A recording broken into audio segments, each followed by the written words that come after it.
ఈరోజు హిందూ ఎనాలిసిస్లో మనం మాట్లాడుకోబోయే మొదటి ఆర్టికల్ వచ్చేసి government to govern OTT platforms.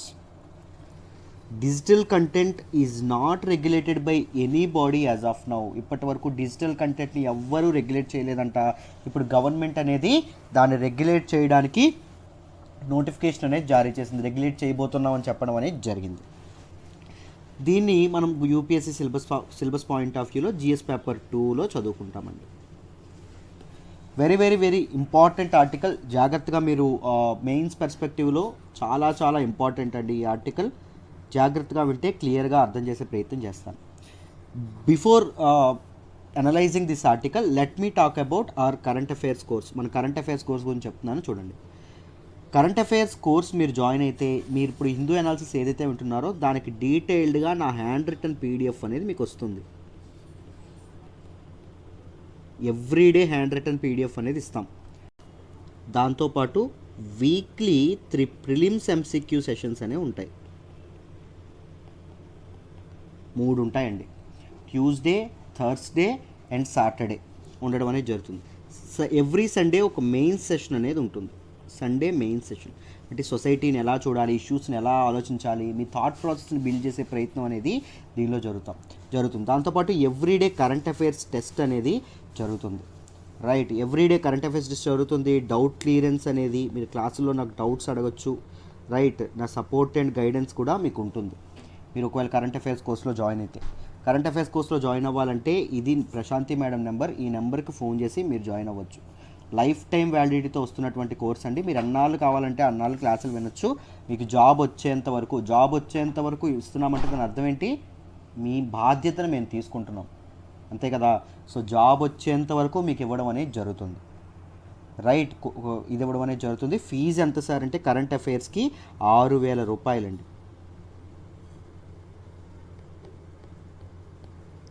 6,000 rupees ఒకేసారి కట్టి జాయిన్ అవ్వాలంటే అక్కర్లేదు. మీరు నెలకి 2,000 రూపాయలు కట్టుకుంటూ కూడా జాయిన్ అవ్వచ్చు. లైఫ్ టైం వ్యాలిడిటీతో వస్తుంది. 6,000కి లైఫ్ టైం వ్యాలిడిటీ అందిస్తున్నాం. ఆలోచించండి. Everyday handwritten PDFs, weekly 3 prelims sessions, ఒక MCQ session, main session, you know. దాంతోపాటు మీకు ఎక్స్ట్రా వచ్చేది ఏంటి అంటే ఎడిటోరియల్స్ కూడా పెయిడ్ వాళ్ళకి కవర్ చేయడం అనేది జరుగుతుంది. యూపీఎస్సీ రిలేటెడ్ ఎడిటోరియల్ అనాలిసిస్ కూడా క్లియర్గా జరగడం అనేది జరుగుతుంది. Right, you will get an idea on bunch of things అండి. ఒకసారి ఆలోచించండి. రైట్, ఈరోజు మనం ఫస్ట్ ఆర్టికల్లో అనాలిసిస్లోకి వెళ్దాం. చూడండి, ఈరోజు ఆర్టికల్ మీకు అర్థం కావాలంటే మొదట మీరు ఓటీటీ ప్లాట్ఫామ్స్ అంటే ఏంటో తెలుసుకోవాలి. ఓవర్ ద టాప్ మీడియా అంటే ఏంటో తెలుసుకోవాలి. ఓటీటీ అంటే ఏంటి అంటే any online content provider that offers streaming మీడియాని ఆఫర్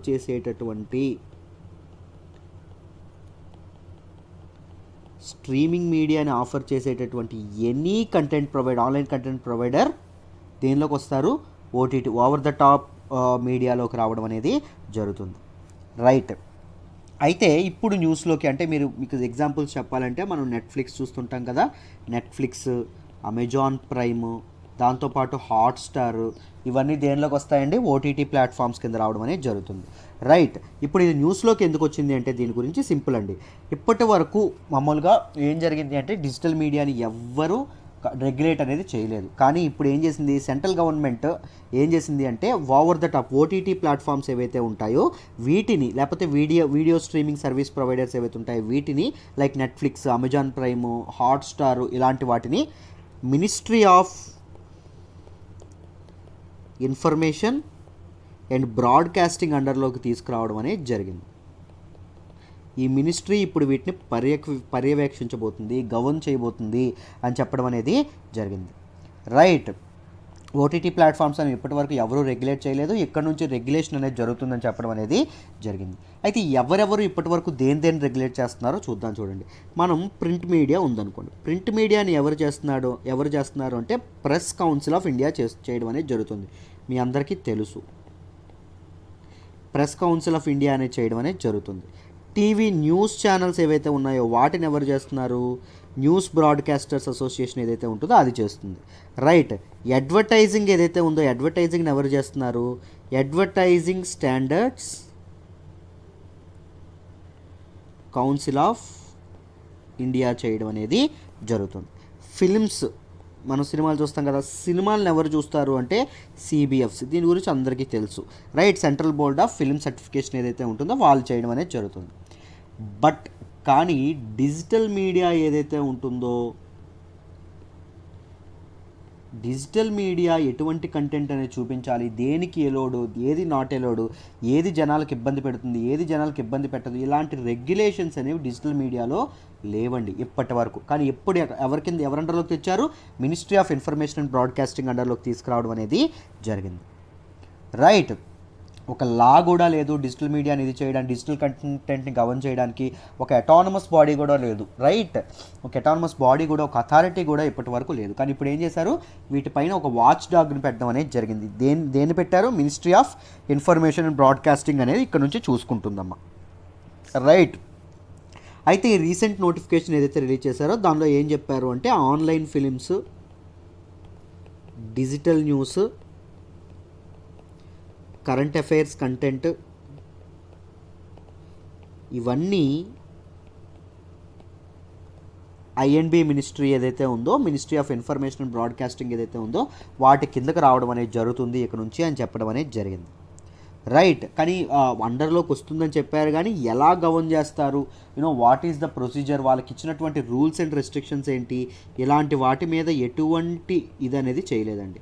ఎటువంటి రిలీజ్ అనేది, ఎటువంటి ఇన్ఫర్మేషన్ అనేది బయటికి చెప్పలేదు, రైట్. మీరు జాగ్రత్తగా గమనిస్తుంటే చాలాసార్లు time to time very frequently government అనేది ఎప్పటి నుంచో ఇండికేట్ చేస్తుంది. ఏం ఇండికేట్ చేస్తుంది?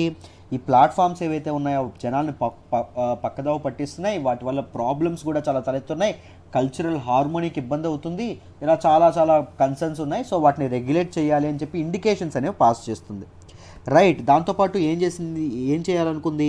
ఓటీటీస్కి ఒక నెగటివ్ లిస్ట్, అంటే డోంట్స్, ఏమేం చేయకూడదో, ఏవేవి చేయొచ్చు, ఏవేవి చేయకూడదు అనేటటువంటి ఒక లిస్ట్ కూడా పంపిస్తాము అనేటట్టుగా వ్యవహరించింది. దీస్ ఆర్ ఇండికేషన్స్ అండి, ఇండికేట్ చేయడం అనేది జరిగింది, బట్ పంపించలేదు, రైట్. దాంతోపాటు ఈ బాడీస్ ఏవైతే ఉన్నాయో, ఓటీటీకి సంబంధించినటువంటి ప్లాట్ఫామ్స్ ఏవైతే ఉన్నాయో వీటన్నింటినీ కలిపి ఒక సెల్ఫ్ రెగ్యులేటరీ బాడీ మీరే తయారు చేసుకోండి అనేటట్టు కోరుకుంది కూడా గవర్నమెంట్. అంటే ఇప్పుడు మీరు సపోజ్ చేస్తే న్యూస్ బ్రాడ్కాస్టింగ్ స్టాండర్డ్స్ అథారిటీ ఏదైతే ఉంటుందో వాళ్ళు ఏం చేస్తారండి? న్యూస్ బ్రాడ్కాస్టింగ్ ఏదైతే ఉంటుందో అది గవర్నమెంట్ అథారిటీ కాదు, రైట్. వాళ్ళ సెల్ఫ్ రెగ్యులేటరీ అథారిటీ, వాళ్ళు ఫామ్ చేసుకున్నటువంటి అథారిటీ. సో ఇలాంటి అథారిటీ లాగా ఒక సెల్ఫ్ రెగ్యులేటరీ అథారిటీ ఏదైతే ఉంటుందో అలాంటిది పెట్టుకోవాలని చెప్పడం అనేది జరిగింది. గవర్నమెంట్ ఇన్ని ఇంప్లికేషన్స్ ఇస్తుండడంతో, రైట్, గవర్నమెంట్ ఇన్ని ఇండికేషన్స్ ఇస్తుండడంతో ఏం జరిగింది? ఇవన్నీ కలిసి గవర్నమెంట్ ఎంటర్ అవుతుందేమో బాబు, ఇప్పుడు మనం యాక్షన్ తీసుకోవాలని చెప్పి January 2019 జాన్వరిలో ఒక సెల్ఫ్ రెగ్యులేటరీ కోడ్ అనేది తీసుకురావడం అనేది జరిగిందండి. వాళ్ళలో వాళ్ళే మనం పలానా చేయాలి, పలానా చేయకూడదు అనేటటువంటి ఒక self regulatory code, rules and restrictions అనే ఒకటి తీసుకురావడం అనేది జరిగింది, రైట్. ఏంటండి ఈ సెల్ఫ్ రెగ్యులేటరీ కోడ్ అంటే? This is a set of guiding principles for the content on దిస్ ప్లాట్ఫామ్స్లో ఎటువంటి కంటెంట్ అనేది ఇది చేయాలి, ఎటువంటి కంటెంట్ చేయకూడదు అనేది చూపించేది ఏంటి? ఈ సెల్ఫ్ రెగ్యులేటరీ కోడ్, రైట్. ఈ సెల్ఫ్ రెగ్యులేటరీ కోడ్ ఏదైతే ఉంటుందో ఇది ఏం చేసింది అంటే 5 types ఆఫ్ కంటెంట్ని ప్రొహిబిట్ చేయడం అనేది జరిగింది. 5 types ఆఫ్ కంటెంట్ని ప్రొహిబిట్ చేయడం అనేది జరిగింది. ఏంటి సార్ ఆ 5 types of content? What are those అంటే చైల్డ్ పోర్నోగ్రఫీ ఏదైతే ఉంటుందో, చైల్డ్ పోర్నోగ్రఫీ చూపించేటటువంటి లేకపోతే దాని మీద బేస్ అయినటువంటి కథలు దీనిలో ఎగ్జిబిట్ చేయకూడదు. దాంతోపాటు national emblem, right, national emblem ఏదైతే ఉందో, నేషనల్ ఎంబ్లమ్ అండ్ ఫ్లాగ్ ఏదైతే ఉందో, ఫ్లాగ్ని అవమానపరుస్తూ, డిస్రెస్పెక్ట్ చేస్తూ, అగౌరవపరుస్తూ ఎటువంటి ఏమైనా విజువల్స్ ఉన్నాయంటే వాటిని కూడా ఇది చేయకూడదు, రైట్. దాంతోపాటు ఏం చెప్పారు? రిలీజియస్ సెంటిమెంట్స్ని ఇది చేసేటటువంటిది ఏదైతే ఉంటుందో, రిలీజియస్ సెంటిమెంట్స్, మతపరమైనటువంటి విద్వేషాలు రెచ్చగొట్టేటటువంటి కంటెంట్ ఏదైతే ఉంటుందో దాన్ని కూడా ఎగ్జిబిట్ చేయకూడదు. ఇంకోటి ఏం చేశారండి? టెర్రరిజంని అట్రాక్ట్ చేసేటటువంటి కంటెంట్ ఏదైతే ఉంటుందో దాన్ని కూడా వీళ్ళు ఇది చేయకూడదు, ఎగ్జిబిట్ చేయకూడదు అని చెప్పి, స్ట్రీమ్ చేయకూడదు అని చెప్పడం అనేది జరిగింది. ఇంకొకటి ఏంటి? కోర్టు కానీ లా కానీ పలానా వాటిని బ్యాన్ చేసింది అనుకోండి, దాని మీద కూడా వీళ్ళు ఎటువంటిది చేయకూడదు. పలానా విషయం మీద ఎగ్జిబిషన్ చేయకూడదు, పలానా విషయంని ప్రజల్లోకి తీసుకెళ్ళకూడదు అనేటటువంటి ఏవైనా, అంటే ఇప్పుడు చైల్డ్ పార్నోగ్రఫీయే ఉంది, ఏం చేశారు, లా ద్వారా బ్యాన్ చేయడం అనేది జరిగింది. ఏల ద్వారా, పోక్సో యాక్ట్ ద్వారా లా ఇది చేయడం అనేది జరిగింది. మీరు బాగా గమనిస్తే మీకు ఆల్రెడీ నేను చాలాసార్లు చెప్పాను. సో ఇలాంటివి ఏవైతే ఉంటాయో వాటిని చూపించకూడదు బయటికి అని చెప్పింది.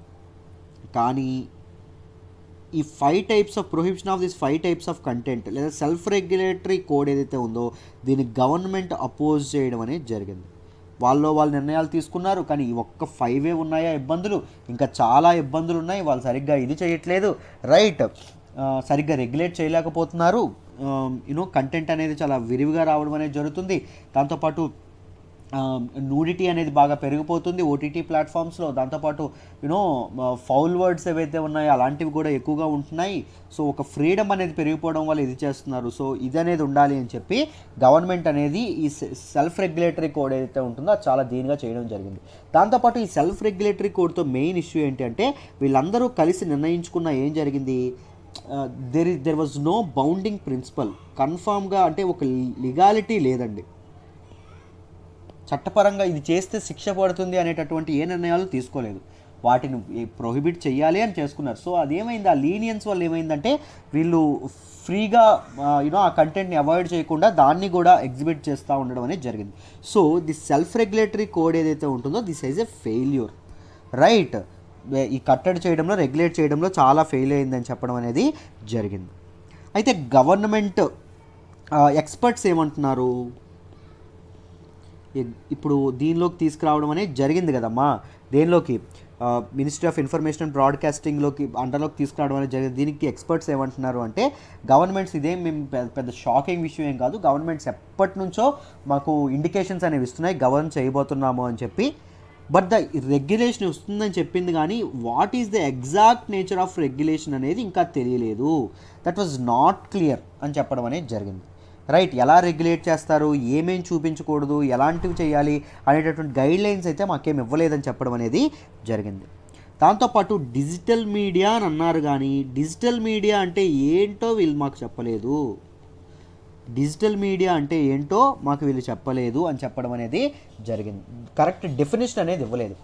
అంటే యూట్యూబ్ ఛానల్స్ లాంటివా, లేకపోతే నెట్ఫ్లిక్స్ కానీ ఇలాంటి ఉన్నటువంటి ఓటీటీ ప్లాట్ఫామ్సా, లేకపోతే ఏంటో కరెక్ట్గా చెప్పలేదని చెప్పడం అనేది జరిగింది. దాంతోపాటు no clarity whether the government is, ఈ రెగ్యులేషన్స్ ద్వారా గవర్నమెంట్ ఏం సాధించాలని కోరుకుంటుంది, what is the aim of the government, అంటే లైసెన్సింగ్ కోరుకుంటుందా, అంటే ఒకవేళ ఇవన్నీ స్టార్ట్ చేసే ముందు లైసెన్స్లు ఏమైనా తీసుకోవాలని కోరుకుంటుందా, లేకపోతే ఎంట్రీ బ్యారియర్స్ ఏమైనా విధిస్తుందా, కొంతమందికి కొన్ని తరహా వ్యక్తులకి కొన్ని వర్గాల వారికి ఇలాంటి డిజిటల్ కంటెంట్ అనేది ఇది చేయకూడదు, ఈ బిజినెస్లోకి రాకూడదు అనేటటువంటి ఎంట్రీ బ్యారియర్స్ ఏమైనా విధిస్తుందా, లేకపోతే డిజిటల్ మీడియాని కర్బ్ చేస్తుందా, డిజిటల్ మీడియాని కంప్లీట్గా కంట్రోల్ చేస్తుందా. ఏ రెగ్యులేషన్ తీసుకొస్తామని చెప్పారు, రెగ్యులేట్ చేస్తామని చెప్పారు, కానీ ఎగ్జాక్ట్ ఇన్ఫర్మేషన్ అయితే ఇవ్వలేదు. ఇన్ఫర్మేషన్ ఇచ్చిన తర్వాత we can analyse it better అని వాళ్ళు చెప్పడం అనేది, ఎక్స్పర్ట్స్ చెప్పడం అనేది జరిగింది, రైట్. అయితే మనం ఓటీటీ ప్లాట్ఫామ్స్ గురించి తెలుసుకున్నాం కదండి. ఓటీటీ ప్లాట్ఫామ్ అంటే ఏంటి అంటే ఆన్లైన్ స్ట్రీమింగ్ ప్రొవైడర్స్ ఎవరైతే ఉంటారో, ఆన్లైన్ కంటెంట్ ప్రొవైడర్స్ ఎవరైతే ఉంటారో హూ ఆఫర్ స్ట్రీమింగ్ మీడియా, వాళ్ళని ఓటీటీస్ అనడం అనేది జరుగుతుంది.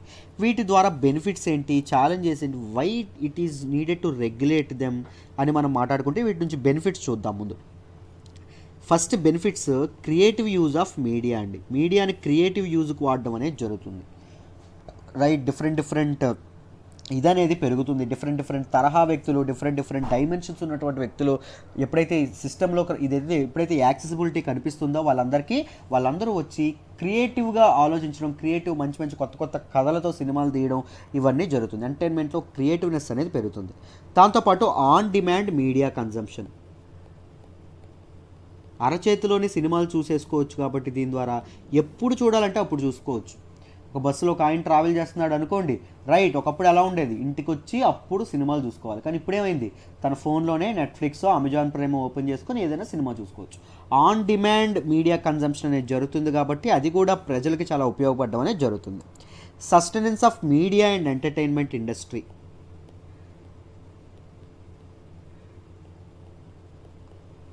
మీడియా అండ్ ఎంటర్టైన్మెంట్ ఇండస్ట్రీ ఏదైతే ఉంటుందో ఈ కోవిడ్-19 పాండమిక్ వల్ల కంప్లీట్గా పడిపోవడం అనేది జరిగింది. షూటింగ్స్ ఇవన్నీ బాగా ఆగిపోవడం అనేది జరిగింది. సినిమాలు అనేవి బాగా ఆగిపోవడం అనేది జరిగింది. ఈ టైంలో ఈ ప్లాట్ఫామ్ అనేది ఏం చేస్తుంది, ఆ ఎకానమీ అనేది జనరేట్ చేసుకోవడానికి, రైట్ పీపుల్ దగ్గరికి చేరువవ్వడానికి ఉపయోగపడడం అనేది జరుగుతుంది. దాంతోపాటు డెమోక్రటైజేషన్ ఆఫ్ మీడియా అంటే మీ అందరికీ తెలుసు,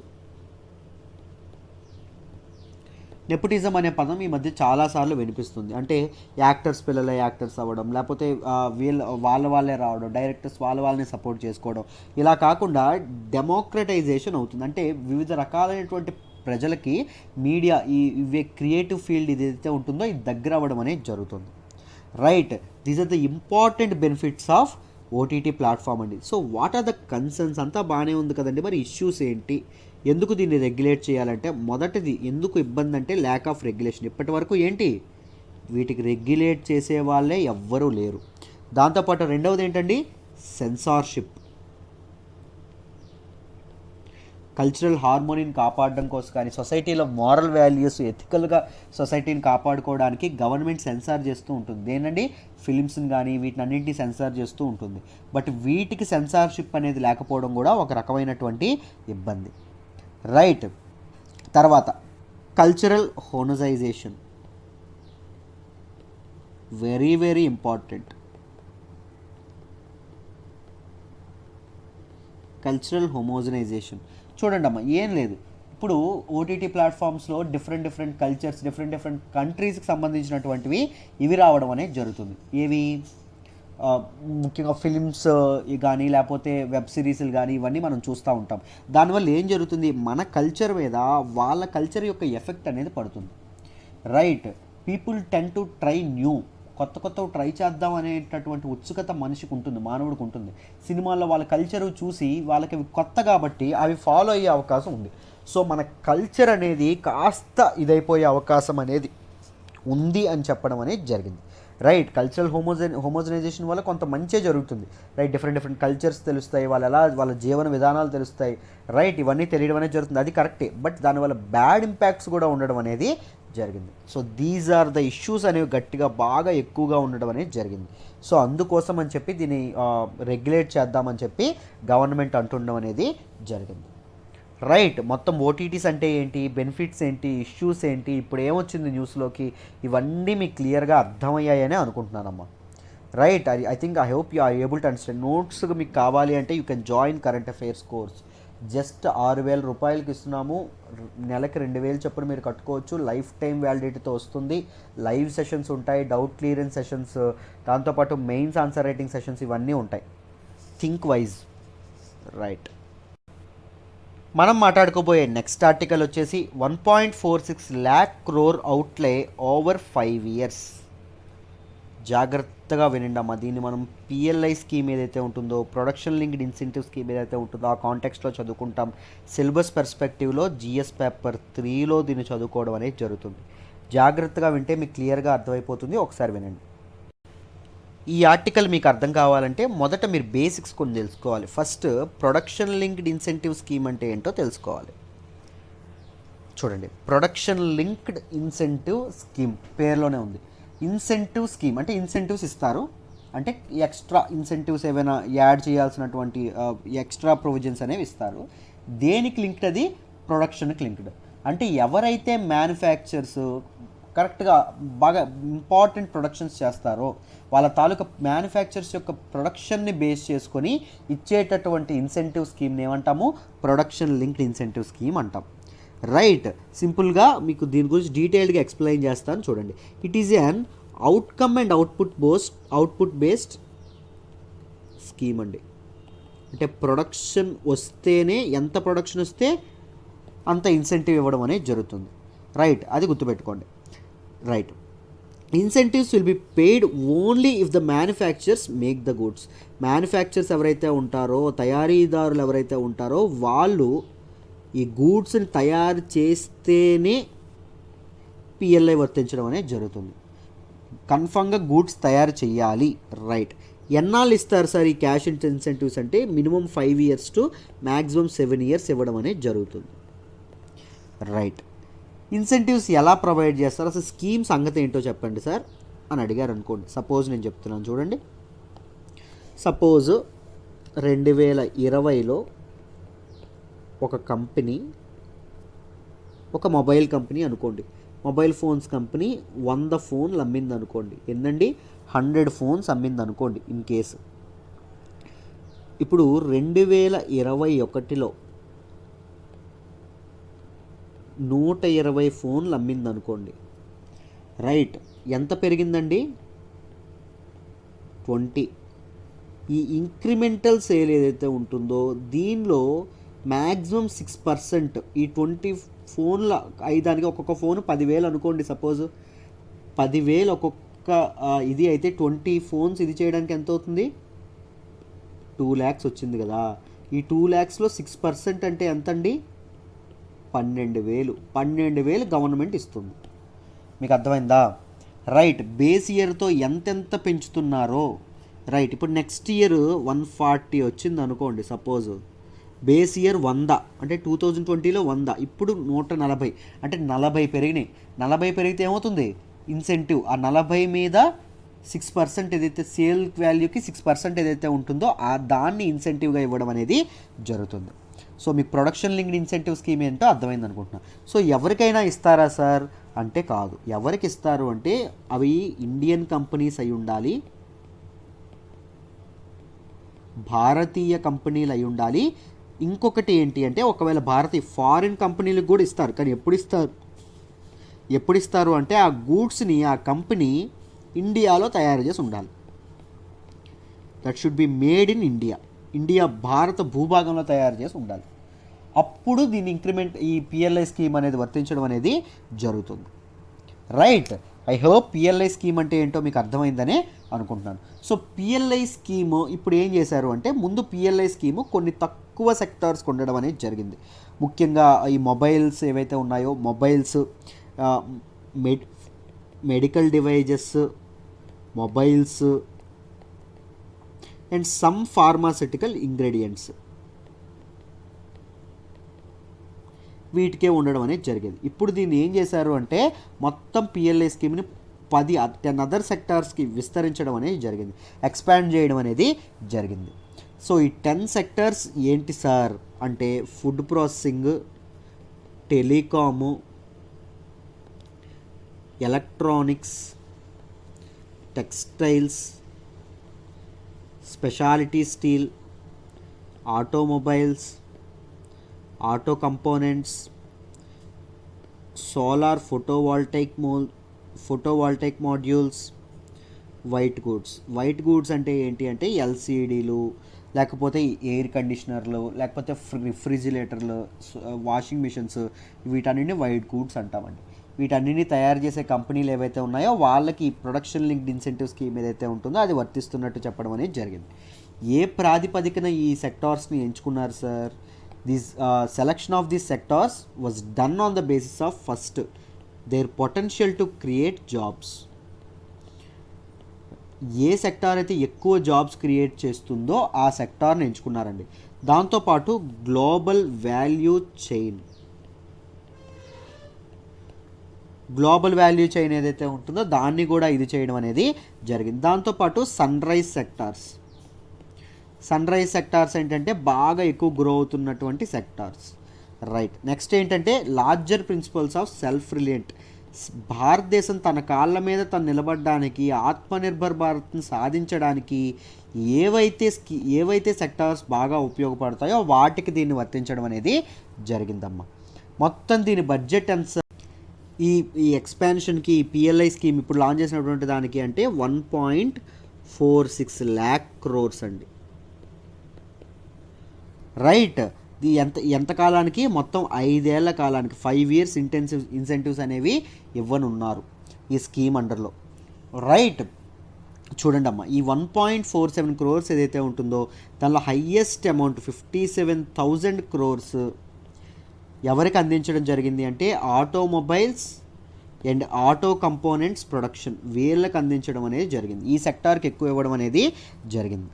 ఈ పిఎల్ఐ బెనిఫిట్స్ ఎవరైతే ఉంటారో, బెనిఫిషరీస్ ఎవరైతే ఉంటారో వాళ్ళు అప్లై చేయగానే వాళ్ళ తాలూకు అప్లికేషన్స్ని ఒక ఎంపవర్డ్ ఫైనాన్స్ కమిటీ ఏదైతే ఉంటుందో అది బాగా వీటి తాలూకు ఇదేదైతే ఉంటుందో వీటి తాలూకు అప్లికేషన్స్ ఏవైతే ఉన్నాయో బాగా పరిశీలించి వాటిని క్యాబినెట్ కమిటీకి దృష్టికి తీసుకెళ్తాయండి. క్యాబినెట్ కమిటీ దృష్టికి తీసుకెళ్తే క్యాబినెట్ కమిటీ అనేది ఫైనల్ అప్రూవల్ అనేది ఇవ్వడం అనేది జరుగుతుంది.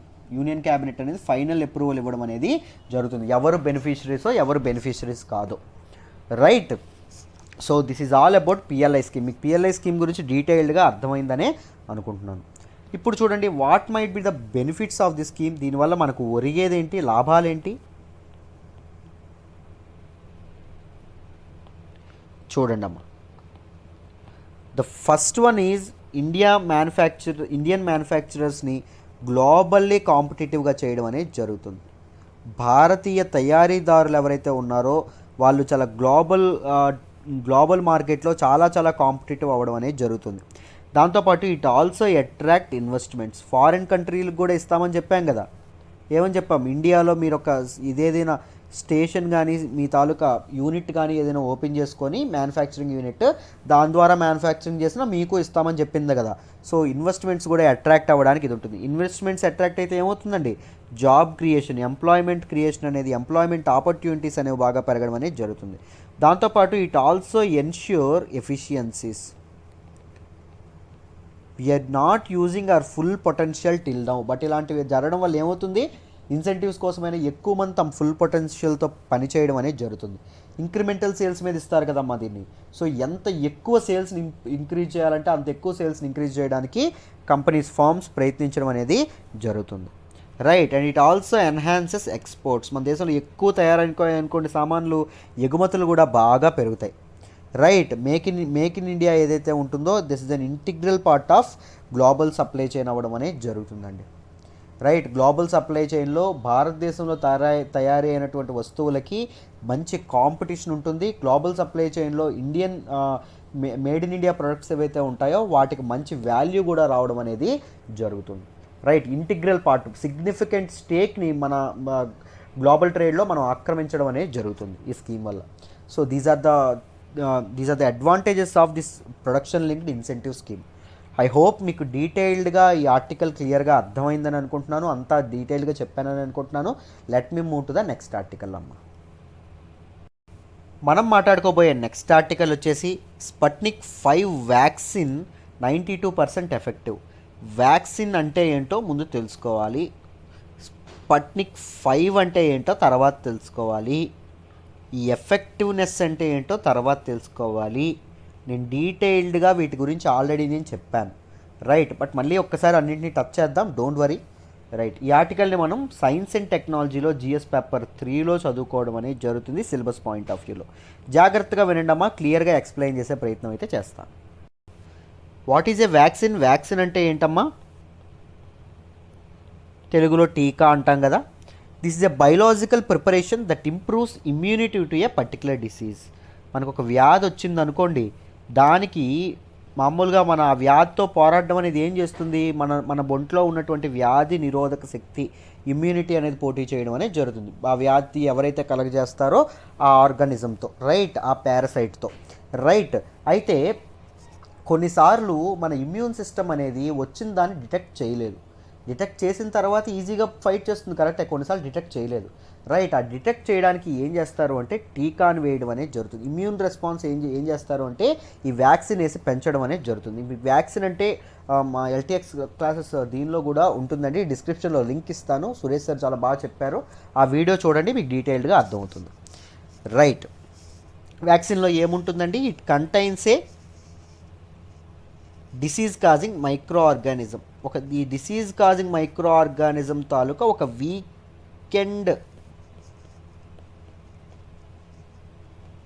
చాలా వీక్ అయినటువంటి ఆల్మోస్ట్ కిల్డ్ వెర్షన్ అనేది ఉంటుంది, కిల్డ్ ఏజెంట్ అనేది ఉంటుంది.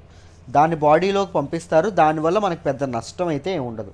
అదేం చేస్తుంది ఆ ఏజెంట్, మన ఇమ్యూన్ సిస్టమ్కి ఈ వైరస్ యొక్క ప్రోటీన్ గురించి కానీ ఈ వైరస్ యొక్క కంపోజిషన్ గురించి కానీ తెలిసేటట్టు చేయడం అనేది జరుగుతుంది. It is often made from weakened or killed forms of the microbe. Its toxins or one of its surface proteins అండి. అర్థమైందా? రైట్. దిస్ ఏజెంట్ ఏం చేస్తుంది? This agent stimulates the body's immune system to recognise the agent as foreign and destroy it and remember it. ఎవరైతే immune system ఏదైతే ఉంటుందో immune సిస్టమ్ని అది దాన్ని చూసి దాన్ని దాన్ని డిస్ట్రాయ్ చేయడం అనేది జరుగుతుంది. దాంతో పోరాడి దాన్ని డిస్ట్రాయ్ చేయడం అయితే జరుగుతుంది. సో అది ఎలాంటిది, అది ఎలా ఫైట్ చేస్తుంది, దాని బలాబలాలు ఏంటో ఇమ్యూన్ సిస్టమ్కి ఆల్రెడీ స్టోర్ అయి ఉండిపోతాయి. ఇప్పుడు ఇంకోసారి అసలైన వైరస్ వచ్చింది అనుకోండి బాడీలోకి, అప్పుడు ఏం చేస్తుంది? ఇమ్యూన్ సిస్టమ్ ఈజీగా దాంతో ఫైట్ చేయడం అనేది జరుగుతుంది. సో మీకు డీటెయిల్డ్గా అర్థమైందనే అనుకుంటున్నాను వాట్ ఈజ్ వ్యాక్సిన్ అని. రైట్. అయితే ఇప్పుడు మనం మాట్లాడుకోవాల్సింది ఏంటంటే Sputnik 5 vaccine. This is the first registered COVID-19 vaccine అండి. మీ అందరికీ తెలిసే ఉంటుంది. రష్యా అనేది చాలా త్వరగా ఆగస్టులోనే ఇది చేయడం అనేది జరిగింది. ఆగస్టులోనే దీన్ని బయట పెట్టడం అనేది జరిగింది. రైట్. ఈ స్పుట్నిక్ 5 వ్యాక్సిన్ అంట, దీని తాలూకు ఎఫెక్టివ్నెస్ అనేది 92% ఉండడం అనేది జరిగిందంట. రైట్. ఎఫెక్టివ్నెస్ అనేది 92% ఉండడం అనేది జరిగింది. అంటే ఈ టీకా తీసుకున్నటువంటి 100 మందిలో 92 మందికి ఈ డిసీజ్ కోవిడ్-19 డిసీజ్ అయితే రావట్లేదంట. రైట్. మిగిలిన 8 మందికే వస్తుందిగా 92 మంది ఇంత సక్సెస్ఫుల్ రేట్తో పనిచేయడం అనేది జరుగుతుంది. రైట్. యా. బట్ ఇప్పుడైతే ఈ రిజల్ట్ అనేది దేని ద్వారా తీసుకొచ్చారు? ఈ 92% అనేది ఎలా తెలిసిందంటే మొన్ననే ట్రయల్స్ అనేది చేయడం అనేది జరిగింది. మొత్తం ఎంతమంది మీద చేశారు సార్ అంటే 36,000 మెంబర్స్ మీద ట్రయల్స్ అనేవి చేశారండి. ఈ వ్యాక్సిన్ ట్రయల్స్ చేయడం అనేది జరిగింది. ఈ 36,000 మెంబర్స్లో ఎలా డివైడ్ చేశారంటే 20,000 పీపుల్కి సింగిల్ డోస్ ఇవ్వడం అనేది జరిగింది. ఇంకొక 16,000 మందికి 2 డోసులు ఇవ్వడం అనేది జరిగింది with a gap of 14 days. 14 days గ్యాప్తో వీళ్ళకి ఏం చేశారు? 2 డోసులు ఇవ్వడం అనేది జరిగింది. రైట్. అయితే ఏం తెలిసింది అంటే ఈ 2 డోసులు తీసుకున్నటువంటి వ్యక్తులు ఎవరైతే ఉన్నారో వాళ్ళలో డిసీజ్ కోవిడ్-19 తాలూకు స్ప్రెడ్ అనేది చాలా తక్కువ ఉందని చెప్పడం అనేది జరిగింది. రైట్. ఎగ్జాక్ట్లీ. అయితే ఏంటి సార్ ఈ ఎఫిషియన్సీ పర్సంటేజ్ అంటే ఏంటి అంటే when cases were split among the placebo group and vaccinate group. Vaccine తీసుకున్నటువంటి గ్రూపు, పూర్తి స్థాయిలో ఫుల్ ఫ్లెడ్జ్డ్ వ్యాక్సిన్ తీసుకున్నటువంటి గ్రూపు, లేకపోతే వ్యాక్సిన్ తీసుకోలేనటువంటి గ్రూపు. వ్యాక్సిన్ తీసుకోలేదండి, తీసుకోలేకపోయినా, లేకపోతే డమ్మీ షాట్స్ ఏవైతే ఉన్నాయో, అంటే ఇది కూడా వ్యాక్సిన్ బాటిల్స్లోనే మామూలు వాటర్లో ఉంటాయి కానీ ఇది నిజంగా వ్యాక్సిన్ కాదండి, కానీ ఇవి చెప్పకుండా ఆ వాలంటీర్స్ ఎవరైతే ఉంటారో వాళ్ళకి వేసేయడం అనేది జరుగుతుంది.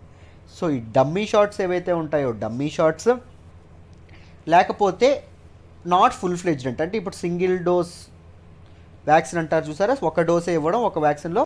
సో ఆ సింగిల్ డోస్ ఇచ్చినటువంటి డమ్మీ షాట్స్ తీసుకున్నటువంటి లేకపోతే ఇవి చేసినటువంటి పీపుల్ ఎవరైతే ఉంటారో వీళ్ళకి పూర్తి స్థాయి ఫుల్ ఫ్లెడ్జ్డ్ వ్యాక్సిన్ తీసుకున్న వాళ్ళకి కంపేర్ చేస్తారండి.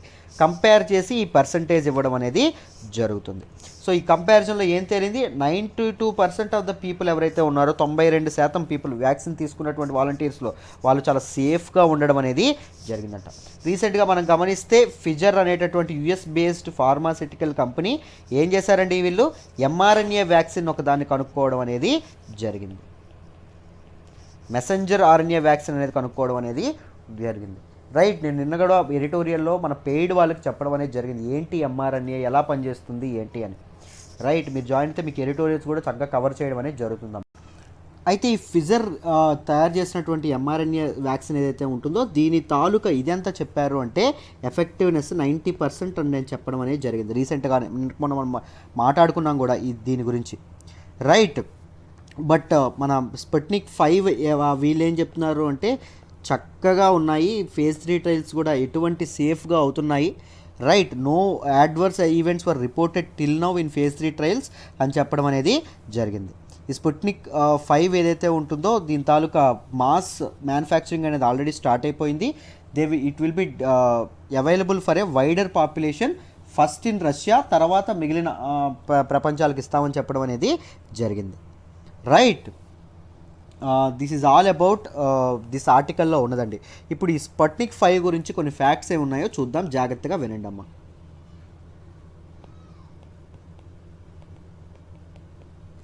స్పుట్నిక్ 5.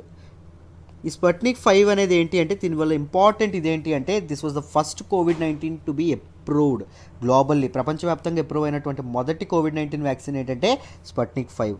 దీని స్పుట్నిక్ 5 అని ఎందుకు అంటారంటే, దీని నేమ్ ఎందుకు వచ్చింది అంటే అప్పటి సోవియట్ యూనియన్ ఏదైతే ఉందో అప్పటి సోవియట్ యూనియన్ లాంచ్ చేసినటువంటి మొదటి ఆర్టిఫిషియల్ ఎర్త్ శాటిలైట్ పేరు ఏంటి అంటే స్పుట్నిక్ 1. దీని పేరు మీదుగా దానికి స్పుట్నిక్ 5 అనేటటువంటి పేరు రావడం అనేది జరిగింది. దీన్ని ఎవరు తయారు చేశారు అంటే మాస్కోకు చెందినటువంటి గమలేయా ఇన్స్టిట్యూట్ ఏదైతే ఉందో అది, with support from Russia's defence ministry. Russia's defence ministry యొక్క సపోర్ట్తో దీన్ని తయారు చేయడం అనేది జరిగింది. Right, this is an adenovirus vector vaccine అండి. అడెనోవైరస్ అంటే ఏంటి అంటే ఏం లేదమ్మా, మనకి జలుబు గట్రా చేస్తుంది కదా, ఆ జలుబులో వచ్చేటటువంటి మైనర్ ఇదేదైతే ఉంటుందో, అంటే పెద్ద హామ్ లేని వైరస్ ఏదైతే ఉంటుందో ఆ వైరస్ని తీసుకొని చేయడం అనేది జరుగుతుంది. రైట్, ఈ వ్యాక్సిన్లో అడెనోవైరస్ అనేది ఒక టూల్గా వాడతారండి. ఏం టూల్గా వాడతారు? జీన్స్ని, వ్యాక్సిన్ యాంటీజెన్స్ని టార్గెటెడ్ టిష్యూ ఏదైతే ఉంటుందో, అంటే ఈ వ్యాధి ఎక్కడ సోకుతుందో అక్కడ నయం అవ్వాలి కదా, ఆ టార్గెట్ చేసేటటువంటి టిష్యూ ఏదైతే ఉంటుందో దాన్ని జెనెటిక్ మెటీరియల్ దగ్గరికి తీసుకెళ్ళడానికి, దాని దగ్గరికి జెనెటిక్ మెటీరియల్ని, డిఎన్ఏలో ఉన్నటువంటి జెనెటిక్ మెటీరియల్ని తీసుకెళ్ళడానికి దీన్ని వాడటం అనేది జరుగుతుంది. దేన్ని? అడెనోవైరస్ని. అడెనోవైరస్ ఎందుకు ఎక్కువగా వ్యాక్సిన్స్లో వాడతారు అంటే దే ఆర్ డబుల్ స్ట్రాండెడ్ అండి. అంటే మనకి డిఎన్ఏ ఎలా అయితే ఉంటుందో అలా డబుల్ స్ట్రాండెడ్ ఉండడం అనేది జరుగుతాయి. డబుల్ స్ట్రాండ్ ఉండడం వల్ల స్టేబుల్గా ఉంటాయండి. ఒకసారి ఇంజెక్ట్ చేసిన తర్వాత వ్యాక్సిన్ అది మారకుండా, చేంజ్ అవ్వకుండా, స్టేబుల్గా, స్టిఫ్గా ఉండడానికి ఈ అడెనోవైరస్ అనేది బాగా ఉపయోగపడడం అనేది జరుగుతుంది. రైట్, సో మీకు డీటెయిల్డ్గా ఈ స్పుట్నిక్ 5 గురించి కూడా అర్థమైందనే అనుకుంటున్నాను. Right, let's move to the next article అమ్మా. మనం మాట్లాడుకోబోయే నెక్స్ట్ ఆర్టికల్ వచ్చేసి home ministry amends FCRA rules. ఈ ఎఫ్సిఆర్ఏ అంటే ఏంటి, దీని గురించి డీటెయిల్డ్గా తెలుసుకుందాం. రీసెంట్గా అమెండ్మెంట్ బిల్ కూడా పాస్ అయింది. రైట్, అన్నిటిని ఒకసారి టచ్ చేద్దాం. జాగ్రత్తగా వినండి, వెరీ వెరీ ఇంపార్టెంట్ ఆర్టికల్. మీకు మెయిన్స్లో క్వశ్చన్ కూడా రావచ్చు. ఎవరైతే 2020 మెయిన్స్ రాయబోతున్నారో వాళ్ళకి వెరీ వెరీ ఇంపార్టెంట్. డీటెయిల్డ్గా ఎక్స్ప్లెయిన్ చేసే ప్రయత్నం చేస్తాను. మనం ఈ ఆర్టికల్ని జిఎస్ పేపర్ 2లో చదువుకుంటాం. జాగ్రత్తగా వినండి అమ్మా. ఈ ఆర్టికల్ మీకు అర్థం కావాలంటే ముందు మీకు అర్థం కావాల్సిన విషయం ఏంటంటే ఎఫ్సిఆర్ఏ అంటే ఏంటో తెలియాలి. ఎఫ్సిఆర్ఏ అంటే ఏంటి అంటే ఫారెన్ కంట్రిబ్యూషన్ రెగ్యులేషన్ యాక్ట్ అండి. రైట్, దీన్ని ఎప్పుడు తీసుకొచ్చారు అంటే 2010లో తీసుకురావడం అనేది జరిగింది.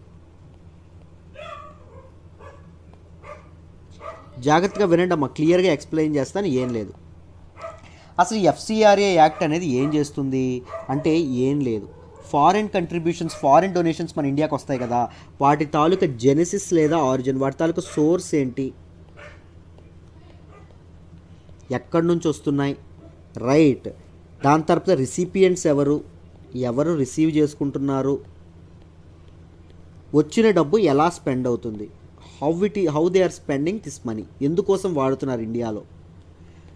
ఈ మూడింటిని గవర్న్ చేసేటటువంటిది, రెగ్యులేట్ చేసేటటువంటిది, అడ్మినిస్టర్ చేసేటటువంటి యాక్ట్ ఏంటి అంటే ఎఫ్సిఆర్ఏ యాక్ట్. దీన్ని ఇంప్లిమెంట్ చేసేటటువంటి మినిస్ట్రీ ఏంటంటే ministry of home affairs.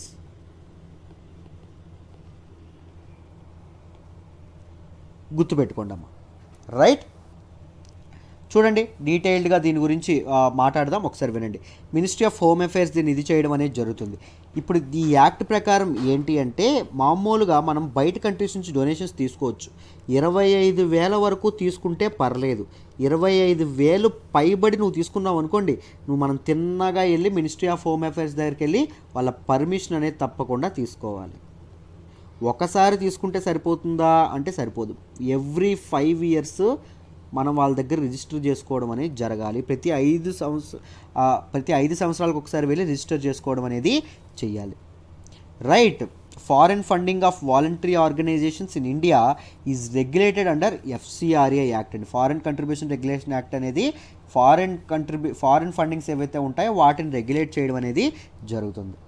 Right, act ఏం చేస్తుంది, ఎవరు పంపిస్తున్నారు, ఎవరికి పంపిస్తున్నారు, ఎందుకోసం పంపిస్తున్నారు, what is the purpose of this contribution అనే వాటిని జాగ్రత్తగా పరిశీలిస్తున్నారు. ఏమైనా ఇండియాలో ఏమైనా అడ్వర్స్ ఎఫెక్ట్స్ కోసం పనిచేస్తున్నారేమో, ఏమైనా తప్పు ఏమైనా చేస్తున్నారేమో, ఇలాంటి విషయాల మీద ఇది చూడడం అనేది జరుగుతుంది.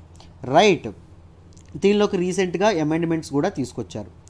Foreign contribution regulation amendment bill, FCRA bill ఏమో 2020లో తీసుకురావడం అనేది జరిగింది. జాగ్రత్తగా వినండమ్మా, క్లియర్గా ఎక్స్ప్లెయిన్ చేస్తాను. దీనిలో ఏం చేశారు అంటే, మొదటిది ఏంటి అంటే, పబ్లిక్ సర్వెంట్స్ ఎవరైతే ఉన్నారో, గవర్నమెంట్లో పనిచేసే వాళ్ళు కానీ, గవర్నమెంట్ తాలూకు రెమ్యునరేషన్ తీసుకునే వ్యక్తులు కానీ, గవర్నమెంట్ దగ్గర నుంచి డబ్బులు వస్తున్నటువంటి వ్యక్తులు కానీ, వీళ్ళెవ్వరూ ఫారిన్ కంట్రిబ్యూషన్స్ అనేవి తీసుకోకూడదు, బయట నుంచి ఇవనేవి తీసుకోకూడదు.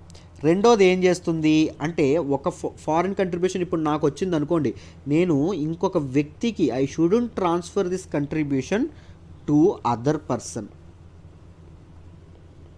ఇక్కడ పర్సన్ అంటే ఏంటి అంటే, ఇండివిజువల్ అవ్వచ్చు, అసోసియేషన్ అవ్వచ్చు, ఒక రిజిస్టర్డ్ కంపెనీ అయినా అవ్వచ్చు. దాంతోపాటు ఇంకొకటి ఏం చెప్పారు అంటే, కంపెనీ రిజిస్టర్ చేసే ముందు ఆధార్ అనేది మ్యాండేటరీ అని చెప్పారండి. ఎవరైతే లెవెల్ ప్లేయింగ్ పీపుల్ ఎవరైతే ఉంటారో వాళ్ళ ఆధార్ అనేది తప్పకుండా ఇవ్వాలని చెప్పడం అనేది జరిగింది. ఇంకొకటి ఏం చేశారు సార్ అంటే, ఎఫ్సిఆర్ఏ అకౌంట్ అనేది తప్పకుండా మెయింటైన్ చేయాలని చెప్పారు. What is this FCRA account sir అంటే, ఫారెన్ కంట్రిబ్యూషన్స్ ఏ అకౌంట్కి పడితే ఆ బ్యాంక్ అకౌంట్కి తీసుకోకూడదు, ఒక అకౌంట్ మెయింటైన్ చేయాలి, ఆ అకౌంట్లోనే డబ్బులు అనేవి పడాలి. దాని తాలూకా మెయిన్ బ్రాంచ్ ఎక్కడ ఉంటుంది, ఢిల్లీలో ఉంటుంది. ఎస్బీఐ ఢిల్లీ మెయిన్ బ్రాంచ్ ఏదైతే ఉంటుందో, ఎస్బీఐ మెయిన్ బ్రాంచ్ అది అక్కడ ఒక అకౌంట్ ఉండాలి. ఆ అకౌంట్లోని ఎఫ్సిఆర్ఏ డబ్బులు, ఫారిన్ కంట్రిబ్యూషన్స్ డబ్బులు ఏవైతే ఉంటాయో అవి పడుతూ ఉండాలండి మన అకౌంట్లో. రైట్. దాని నుంచే మనం స్పెండింగ్ అనేది చేయాలి. దాంతోపాటు ఇంకొకటి ఏంటి అంటే, ఒక క్యాప్ విధించారు. ముందు 50% ఉండేది ఏంటి, అడ్మినిస్ట్రేషన్ కోసం మనం ఫారిన్ ఫండింగ్ ఖర్చు. రైట్. మనకి ఫారిన్ ఫండింగ్ వస్తుంది కదా, దానికి అడ్మినిస్ట్రేషన్ కోసం ఎంత ఖర్చు పెట్టాలంటే, వచ్చిన దానిలో 50% మాత్రమే పెట్టాలని ఉండేది. ఇప్పుడు దాన్ని ఎంతకు తగ్గించారంటే 20%కి తగ్గించారు. జస్ట్ 20% చేయడం అనేది జరిగింది. ఈ అమెండ్మెంట్స్ అనేవి తీసుకురావడం అనేది జరిగింది. రైట్. అయితే జాగ్రత్తగా వినండి అమ్మ, అసలు ఇది తీసుకురావడానికి దీనికి ఇదేంటంటే, మొదట చెప్తాను చూడండి. 2010లో వచ్చినటువంటి ఎఫ్సిఆర్ఏ బిల్ ఏం చేస్తుంది అంటే, లెజిస్లేచర్స్ ఎవరైతే ఉన్నారో, చట్టాలు చేసేవాళ్ళు అంటే మన తాలూకు ఎమ్మెల్యేస్ కానీ, ఎంపీస్ కానీ, వీళ్ళందరూ. దాంతోపాటు పొలిటికల్ పార్టీస్ ఏవైతే ఉన్నాయో, పొలిటికల్ పార్టీస్, గవర్నమెంట్ అఫీషియల్స్ ఎవరైతే ఉన్నారో, గవర్నమెంట్ అఫీషియల్స్, దాంతోపాటు మీడియా పర్సన్స్ ఎవరైతే ఉన్నారో, మీడియా పర్సన్స్, జడ్జెస్ ఎవరైతే ఉన్నారో, జడ్జెస్, వీళ్ళందరూ ఫారిన్ కంట్రిబ్యూషన్, బయట దేశాల నుంచి డబ్బులు వేయించుకోకూడదు, ఫారిన్ కంట్రిబ్యూషన్స్ అనేవి తీసుకోకూడదు. ఎందుకంటే వీళ్ళకి ఇన్ఫ్లుయెన్స్ చేసే అవకాశం అనేది ఉంది. ఒక న్యూస్ పేపర్ చీఫ్ ఎడిటర్స్ కానీ, వీళ్ళందరూ సమాజాన్ని ఇన్ఫ్లుయెన్స్ చేస్తారు. సో ఇన్ఫ్లుయెన్షియల్ పీపుల్ ఎవరైతే ఉన్నారో వాళ్ళు అసలు ఫారిన్ కంట్రిబ్యూషన్స్ అనేవి తీసుకోకూడదు. రైట్. ఈ రకమైనటువంటి ఇది ఉండడం అనేది జరిగింది. అయితే ఇప్పుడు మినిస్ట్రీ ఆఫ్ హోమ్ అఫేర్స్ ఇప్పుడు ఏం చేసింది అంటే, కొన్ని రూల్స్ని సడలించడం అనేది జరిగింది. ఇట్ రిలాక్స్డ్ నార్మ్స్ ఫర్, చూడండి ఎవరికి సడలించారంట, చూడండి జాగ్రత్తగా, farmer, student, religious and other groups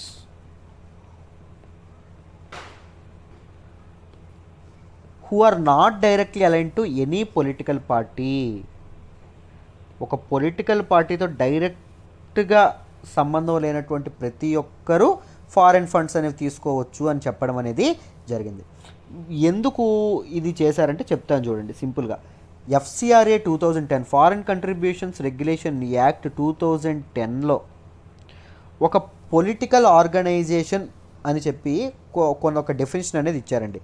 ఏంటంటే పొలిటికల్ ఆర్గనైజేషన్, చూడండి, ఒక పొలిటికల్ నేచర్తో ఉన్నటువంటి ఒక ఆర్గనైజేషన్ పొలిటికల్ నేచర్తో ఉంది అని చెప్పి ఏ విధంగా గుర్తిస్తారంట, if the participate in active పాలిటిక్స్లో ఆర్గనైజేషన్ అనేది పార్టిసిపేట్ చేసింది అనుకోండి, అప్పుడు దాన్ని ఎలా పిలుస్తారు, పొలిటికల్ ఆర్గనైజేషన్ అని పిలవడం అనేది జరుగుతుంది. రైట్. దాంతోపాటు ఇంకొక 6 క్రైటీరియా అనేది ఇవ్వడం అనేది జరిగిందండి. 6 క్రైటీరియాతో కూడా పొలిటికల్ పార్టీ ఏది పొలిటికల్ ఆర్గనైజేషనో సెంట్రల్ గవర్నమెంట్ అనేది నిర్ణయిస్తుంది. రైట్. దాంతోపాటు ఇంకేం చెప్పారు అంటే, ఏదైనా పొలిటికల్ పార్టీ రాస్తా రోకోల్లో కానీ, జైల్ భరోలో కానీ, రైల్ రోకోలో కానీ, బంధుల్లో కానీ, భారత్ బంద్ కానీ, ఇలాంటి వాటిల్లో ఏమైనా పార్టిసిపేట్ చేసింది అనుకోండి, ఏదైనా ఆర్గనైజేషన్ ఎనీ ఆర్గనైజేషన్, దాని నేమ్ మీరు నేమ్ దానికి ఫార్మర్ ఆర్గనైజేషన్ అవ్వచ్చు, రిలీజియస్ ఆర్గనైజేషన్ అవ్వచ్చు, స్టూడెంట్ ఆర్గనైజేషన్ అవ్వచ్చు, ఏదైనా అవ్వచ్చు. కానీ వీటిల్లో పార్టిసిపేట్ చేస్తే దానికి మరి ఫారిన్ కంట్రిబ్యూషన్స్ ఉండవు. పేరు ఒకటైనప్పటికీ ఏం చేశారు, వాటి యాక్టివిటీస్ వేరేగా ఉంటే ఫారిన్ కంట్రిబ్యూషన్స్ ఉండవు. సో దీనివల్ల ఏం జరిగిందంటే చాలామంది ఇష్యూస్ తలెత్తడం అనేది జరిగింది. గవర్నమెంట్ గ్యాగింగ్కి పాల్పడుతుంది, గొంతు నొక్కేస్తుంది. ఈ ఆర్గనైజేషన్స్కి మాత్రం తమ అసంతృప్తిని, తన నిరసనని తెలిపే హక్కు ఏం లేదా? They have the right to protest, right? So వాళ్ళకి ఆ హక్కు ఉంది. వాళ్ళు రోడ్డు ఎక్కితే పొలిటికల్ పార్టీ అని ముద్రేసి వాళ్ళకి ఫండింగ్ ఆపేయడం ఏంటండి? అది ఎంతవరకు కరెక్ట్? సో అప్పుడు ఏం చేస్తారు, ప్రతి ఒక్కరు గవర్నమెంట్కి సపోర్ట్ చేసుకుంటూ కూర్చుంటారు, రైట్? అప్పుడు ఏం జరుగుతుంది? ట్రాన్స్పరెన్సీ అండ్ అకౌంటబిలిటీ అనే సమాజంలో ఉంటుందా? ఉండదు. గవర్నమెంట్ అనేది సరిగ్గా పనిచేస్తుందా? గవర్నమెంట్ తనకు నచ్చినట్టుగా చట్టాలు మార్చేస్తుంది అనుకోండి, అవకాశం గవర్నమెంట్కి ఉంటే ఏం జరుగుతుంది? ఇబ్బంది అవుతుంది, రైట్? సో దాని మీద చాలామంది దానికి ఎగనెస్ట్గా మాట్లాడడం అనేది జరిగిందండి. ఇది ఒక కమ్యూనిటీకి, ఒక రిలీజియన్కి, ఒక స్టూడెంట్కి, ఒక ఫార్మర్కి, లేకపోతే ఒక వర్కర్కి, ఎవరికి సంబంధించినప్పటికీ దాని ఆబ్జెక్టివ్ ఏదైతే ఉందో, దాని తాలూకా ఇదేదైతే ఉందో అది ఒకవేళ పొలిటికల్ ఇంట్రెస్ట్తో కలిపి ఉందంటే అది పొలిటికల్ పార్టీ, లేకపోతే పొలిటికల్ పార్టీ కాదు, రైట్? ఏదైతే డైరెక్ట్ లింక్ ఏదైతే ఉంటుందో వాటికి మాత్రమే ఫండింగ్ అనేవి క్యాన్సిల్ చేయాలి తప్ప, ఇలాంటివి ఇండైరెక్ట్ లింకింగ్ ఉండేవి, ఇండైరెక్ట్ పొలిటికల్ ఇంట్రెస్ట్ ఉండేవి కానీ, పొలిటికల్ యాక్షన్లో అంటే రాస్తారోకోలు, బందులు, రైల్ రోకోలు ఇవన్నీ చేస్తారు కదా, వాళ్ళకి ఫండింగ్ ఆపేయడం అనేది కరెక్ట్ కాదు, ఎట్టి పరిస్థితిలోనే అది తప్పు అని చెప్పడం అనేది జరిగింది. ఎవరు చెప్పారండి? చాలామంది ఎక్స్పర్ట్స్, క్రిటిక్స్ చెప్పడం అనేది జరిగింది. సో దాని మాటని గుర్తులో పెట్టుకొని ఇప్పుడు సెంట్రల్ గవర్నమెంట్ ఏం చేసింది, మినిస్టర్ ఆఫ్ హోమ్ అఫైర్స్ ఏం చేసింది, ఎవరైతే డైరెక్ట్గా ఉంటారో వాళ్ళు మాత్రమే పొలిటికల్ పార్టీస్, వీళ్ళందరూ పొలిటికల్ ఆర్గనైజేషన్స్ కాదు. ఎవరైతే పొలిటికల్ పార్టీస్తో డైరెక్ట్ లింక్ ఉంటుందో వాళ్ళు పొలిటికల్ ఆర్గనైజేషన్స్, పొలిటికల్ పార్టీస్తో డైరెక్ట్ లింక్ లేని వాళ్ళు పొలిటికల్ ఆర్గనైజేషన్స్ కాదు అని చెప్పడం అనేది జరిగింది. ఎవరండి? Ministry of home affairs, right? ఈ ఆర్టికల్ మీకు డీటెయిల్డ్గా అర్థమైందని అనుకుంటున్నా. నోట్స్ రాయడానికి ఇబ్బంది అయితే మీకు జాయిన్ దిస్ కోర్స్. నా హ్యాండ్ రిటన్ నోట్స్ అద్భుతంగా ఉంటుందండి. Doubt clearance sessions, MCQ sessions, main sessions, ఒక్కసారి think about it. Life time వ్యాలిడిటీతో కేవలం 6000కే ఇస్తున్నాను, right? We're giving that very low cost for you guys. Fee మళ్ళీ పెరగొచ్చు, ఎక్కువ మంది జాయిన్ అవుతున్నారు, ఆలోచించండి. I want you teach to every one of you guys. మీ అందరికీ లైవ్లో నాకు టీచ్ చేయాలనుంది. కమ్ జాయిన్ అస్, ఓకేనా? Right, let's move to the next article అమ్మ. మనం మాట్లాడుకోబోయే నెక్స్ట్ ఆర్టికల్ వచ్చేసి Sri Lanka at to take a final call on container terminal. దీని India Sri Lanka memorandum of cooperation ఏదైతే ఉందో ఆ కాంటెక్స్ట్లో దీన్ని మాట్లాడతాం. జిఎస్ పేపర్ 2లో దీన్ని మాట్లాడుకోవడం అనేది జరుగుతుంది ఇంటర్నేషనల్ రిలేషన్స్లో. జాగ్రత్తగా వినండి అమ్మా, క్లియర్గా ఎక్స్ప్లెయిన్ చేస్తాను, అర్థమైపోతుంది. మొదట ముందు ఏం జరిగిందో బ్యాక్గ్రౌండ్ హిస్టరీ నుంచి వద్దాం. చూడండి ఏం జరిగింది అంటే మే 2019 మేలో శ్రీలంకలో ఉన్నటువంటి గవర్నమెంట్ ఏంటంటే సిరిసేన విక్రమసింఘే గవర్నమెంట్.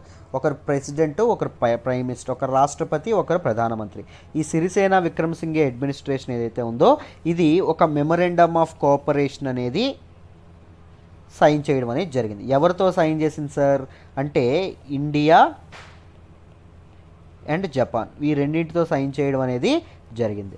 ఎందుకు, ఏంటి మెమరాండమ్ ఆఫ్ కోఆపరేషన్ అంటే ఎందుకు అంటే కొలంబో పోర్ట్లోని ఒక టెర్మినల్ అయినటువంటి, రైట్, కొలంబో పోర్ట్లోని ఒక ఈస్ట్ కంటైనర్ టెర్మినల్ ఏదైతే ఉంటుందో ఈసీటీ అంటాం, ఈ టెర్మినల్ని అప్గ్రేడ్ చేయాలి అని చెప్పి, ఈ టెర్మినల్ని ఇంకా వస్తువులు అనేవి పెంచాలి, బాగా ఇది చేయాలి. సో ఏమవుతుంది, లాజిస్టికల్ కోఆపరేషన్ అనేది బాగా పెరుగుతుంది, ట్రేడ్ అనేది బాగా పెరుగుతుంది, ఆ రకంగా ఇది అవుతుంది అని చెప్పి ఒక నిర్ణయానికి రావడం అనేది జరిగింది. దీనివల్ల ఏం జరుగుతుంది, దీన్ని ఇంప్రూవ్ చేసిన తర్వాత ఎందుకు వీళ్ళు ఏమేంటంటే శ్రీలంకని ఒక మ్యారిటైమ్ హబ్గా తీర్చిదిద్దడానికి ఎవరైతే సిరిసేన విక్రమసింఘే ఎవరైతే ఉన్నారో వాళ్ళు ఈ డీల్ని చేసుకోవడం అనేది జరిగింది, రైట్. అయితే ఈ ఎంఓసి ప్రకారం ఏం చెప్తుంది, ఈ మెమరాండమ్ ఆఫ్ కోఆపరేషన్ ఏం చెప్తుంది అంటే శ్రీలంక పోర్ట్స్ అథారిటీ ఏదైతే ఉంటుందో ఎస్ఎల్పిఏ ఏదైతే ఉంటుందో దీనికి ఆ పోర్ట్ మీద, ఆ టెర్మినల్ మీద 100% ఓనర్షిప్ ఉంటుంది. కానీ ఒక jointly owned terminal operations company అనేటటువంటి ఒక కంపెనీ అనేది ఇదవుతుంది. దీనిలో స్టేక్ 51% శ్రీలంకది ఉంటుంది, శ్రీలంక గవర్నమెంట్ ఇది. మిగిలిన 49% ఇండియాది, జపాన్ది కలిపి ఉంటుంది. ఈ కంపెనీ ఏదైతే ఉంటుందో ఈ కంపెనీ ఈ టెర్మినల్ని రన్ చేయాలి. ఓన్ ఎవరిది? పూర్తిగా శ్రీలంక గవర్నమెంట్దే. కానీ టెర్మినల్ని రన్ చేసే బాధ్యత ఎవరిది అంటే ఈ jointly own terminal operations company. 51% Indian Sri Lanka government ఉంటుంది, 49% ఇండియాకి, జపాన్కి చెందినటువంటి కంపెనీలు ఉండడం అనేది జరుగుతుంది. రైట్. సో ఇక్కడి వరకు మీకు అర్థమైందనే అనుకుంటున్నాను. ఒక్కసారి చూడండి అమ్మా, అసలు ఇష్యూ ఏంటో చూద్దాం. ఇక్కడి వరకు ఓకే. కానీ తర్వాత ఏం జరిగింది అంటే opposition parties, national worker unions ఏవైతే ఉంటాయో వీళ్ళందరూ శ్రీలంక గవర్నమెంట్ తీసుకున్నటువంటి నిర్ణయాన్ని అపోజ్ చేయడం అనేది జరిగింది, వ్యతిరేకించడం అనేది జరిగింది. ఎందుకు అంటే నేషనల్ అసెట్స్, ప్రభుత్వ ఆస్తుల్లో, జాతీయ ఆస్తుల్లో బయట ఫారిన్ వ్యక్తుల యొక్క ఇన్వాల్వ్మెంట్ ఏంటి, మనం రన్ చేసుకుంటామని చెప్పడం అనేది జరిగింది. రైట్.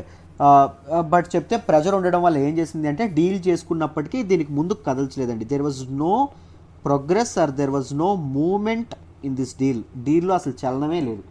కోఆపరేషన్ ఆ డీల్ చేసుకున్నారు కానీ అసలు ఎటువంటి అప్గ్రేడ్ అనేది ఇంకా ఆ యాక్టివిటీస్ అనేవి ఎటువంటివి మొదలు పెట్టలేదు.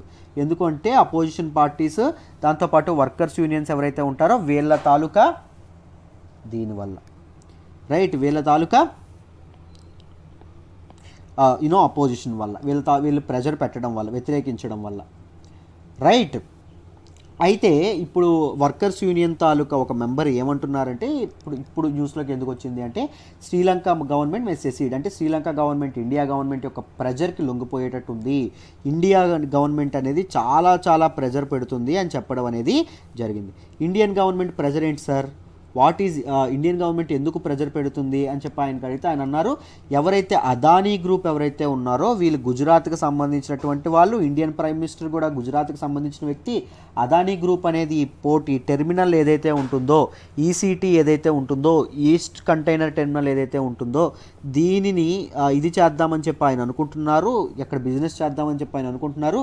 బట్ మేమందరం సపోర్ట్ చేయట్లేదు కదా వర్కర్ యూనియన్స్, అపోజిషన్ పార్టీస్, దానివల్ల ఆయనకి నష్టం కాబట్టి ఆయనేమో ఇండియన్ గవర్నమెంట్ మీద ప్రెజర్ పెడుతున్నారు. సో ఇండియా అనేది శ్రీలంకన్ గవర్నమెంట్ మీద ప్రెజర్ పెడుతుంది, ఈ ప్రెజర్కి ఎప్పుడో ఒకసారి శ్రీలంక గవర్నమెంట్ అనేది తప్పకుండా లొంగిపోతుంది అని చెప్పడం అనేది జరిగింది. రైట్.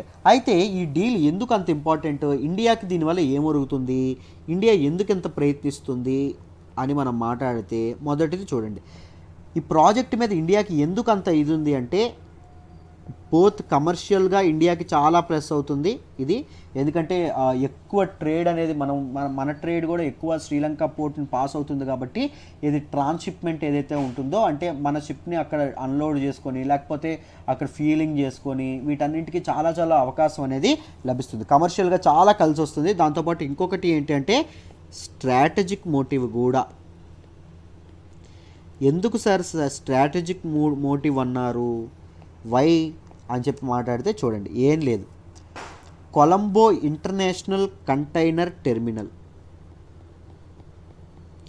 CICT ఇది ఏదైతే ఉందో దీన్ని ఎవరు నడుపుతున్నారంటే చైనా నడుపుతుందండి. రైట్. శ్రీలంకన్ పోర్ట్స్ అథారిటీ ఏదైతే ఉంటుందో అది చైనా కలిపి ఇది అవ్వడం అనేది జరుగుతుంది. దీనిలో చైనా కంపెనీ యొక్క స్టేక్ ఎంత అంటే 85% అండి. ఆ చైనా కంపెనీ పేరు China merchants port holidays company, అదొక 85% దానికి స్టేక్ ఉండడం అనేది జరిగింది. దేనిలోని కొలంబో ఇంటర్నేషనల్ కంటైనర్ టెర్మినల్ అనేది. ఇప్పుడు ఈసీటీ అని చెప్పుకున్నాను చూశారు, ఏంటండి ఈసీటీ అంటే ఈస్ట్ కంటైనర్ టెర్మినల్. ఈ రెండింటికి చాలా ప్రాక్సిమిటీ అండి, ఈ రెండు ఒకదానికొకటి కలిపి ఉంటాయి. రైట్. ఎప్పుడైతే చైనా చేస్తున్నటువంటి వెంచర్కి మనం దగ్గర ఉండడం చాలా చాలా మనకి ఇదవుతుంది. రైట్. దాంతోపాటు ఈసీటీ దేనికి దగ్గర ఉంది అంటే China backed port city, China ఒక పోర్ట్ సిటీని తయారు చేద్దాం అనుకుంటుంది కొలంబో పోర్ట్ దగ్గర. దానికి ఎంత ఖర్చు పెడుతుందంటే $1.4 బిలియన్ అనేది ఖర్చు పెడుతుంది. చైనా యొక్క బెల్ట్ అండ్ రోడ్ ఇనిషియేటివ్ ఏదైతే ఉంటుందో దానిలో భాగంగా ఇవన్నీ చైనా గవర్నమెంట్ చేయడం అనేది జరుగుతుంది. సో దానికి కూడా దీని దగ్గర ఉంటుంది కాబట్టి ఈసీటీ అనేది చాలా చాలా స్ట్రాటజికల్గా ఇండియాకి విన్ అవుతుంది కాబట్టి ఇండియా అనేది కాస్త ప్రెజర్ పెట్టాలని చూస్తుంది. ఎవరి మీదండి? శ్రీలంక మీద. రైట్. రీసెంట్గా రాజపక్స గవర్నమెంట్ ఏదైతే ఉందో, రాజపక్స గవర్నమెంట్ మత్తలా ఎయిర్పోర్ట్ ఏదైతే ఉందో మత్తలా ఎయిర్పోర్ట్లో ఇండియా యొక్క ఇన్వాల్వ్మెంట్, ఇండియన్ ఇన్వెస్ట్మెంట్స్ అనేవి ఉండకూడదు, భారతీయులకు ఇన్వాల్వ్మెంట్ ఉండకూడదు అని చూసుకున్నారు. ఎందుకు అంటే ఇది ఎవరికి దగ్గరగా ఉందంటే చైనా తయారు చేస్తున్నటువంటి హంబంత్రా పోర్ట్ ఏదైతే ఉంటుందో దానికి దగ్గర ఉండడం అనేది జరిగింది. హంబంత్రా పోర్ట్ ఏదైతే ఉంటుందో దాని దగ్గరగా ఉండడం అనేది జరిగింది. హంబంత్రా పోర్ట్ని చైనా అనేది ఎవరికి 99 ఇయర్స్ శ్రీలంక అనేది 99 ఇయర్స్ చైనాకి లీజ్కి ఇవ్వడం అనేది జరిగింది. చైనా యొక్క డెట్ ట్రాప్ పాలసీ ఏదైతే ఉంటుందో ఇంటర్నేషనల్ రిలేషన్స్లో మనం మాట్లాడుకుంటాం, అంటే చిన్న వాళ్ళకి అప్పిచ్చి వాళ్ళ దగ్గర నుంచి చాలా దోచుకోవడం, వాళ్ళని అప్పు తిరిగి కట్టలేని పరిస్థితుల్లోకి తెచ్చి వాళ్ళని ఒక ఆబ్లిగేషన్స్లోకి నెట్టేయడం. రైట్, వాళ్ళ కోసం ఎవరైతే అప్పిచ్చేవారో ఆ కంట్రీ కోసం చిన్నవాళ్ళు ఏదైనా చేసేలాగా. రైట్, ఈ డెట్ ట్రాప్ పాలసీ ఏదైతే ఉంటుందో ఈ డెట్ ట్రాప్ పాలసీని చైనా ఫాలో అయ్యి ఈ పోర్ట్ ఏదైతే ఉంటుందో దాన్ని 99 ఏళ్ళు లీజుకి తీసుకోవడం అనేది జరిగింది. రైట్, మీరు ఇంటర్నేషనల్ రిలేషన్స్లో కూడా కరెంట్ అఫైర్స్లో ఒక మంచి పెర్స్పెక్టివ్తో చెప్పడం అనేది జరుగుతుంది. మీ అందరికీ అన్నీ తెలుసండి, కానీ దాని వెనక రీజన్స్ ఏంటి, ఎందుకు అలా జరుగుండొచ్చో మీకు తెలియదు. మలాబర్లో ఆస్ట్రేలియా జాయిన్ అయిందని మీకు తెలుసు, కానీ మలాబర్ యొక్క చరిత్ర, ఆస్ట్రేలియా రావడం తర్వాత బిగ్ చైనా పాలసీ ఏదైతే ఉంటుందో దానికి ఎలాంటి ఇంప్లికేషన్స్ ఉంటాయి ఇవన్నీ మీరు పెద్దగా పట్టించుకోరు. అవన్నీ కరెంట్ అఫైర్స్ కోర్స్లో మీకు బిల్డ్ చేయడం అనేది జరుగుతుంది. యుఎస్ అనేది తాలిబాన్లతో పీస్ డీల్ చేసుకుందని తెలుసు, కానీ ఎందుకు చేసుకుంది, దానివల్ల యూజ్ ఏంటి, దానివల్ల ఇండియా మీద ఏ ఎఫెక్ట్ పడుతుంది, ఇవన్నీ కాస్త కష్టం ఆలోచించడానికి. అవన్నీ మీకు కరెంట్ అఫైర్స్లో నేను లింక్ వైజ్గా నేను ఇది చేయడం అనేది జరుగుతుంది. చిన్న పిల్లలకి చక్కగా చెప్పినట్టు చెప్తానండి. రైట్, నేను మీకోసం వర్క్ చేస్తాను, నన్ను నమ్మి జాయిన్ అవ్వండి, మీ నమ్మకం అవ్వదు. Right, this is my assurance.